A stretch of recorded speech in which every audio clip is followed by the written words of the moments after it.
செம்மண்ணிலே தண்ணீரை போல் உண்டான சொந்தம் இது. சிந்தாமணி ஜோதியை போல் ஒன்றான பந்தம் இது. தங்கை அல்ல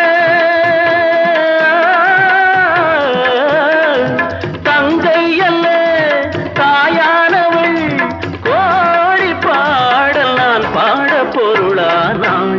ஒரு தங்க ரதத்தில் பொன் மஞ்சள் நிலவு, ஒரு தங்க ரதத்தில் பொன் மஞ்சள் நிலவு.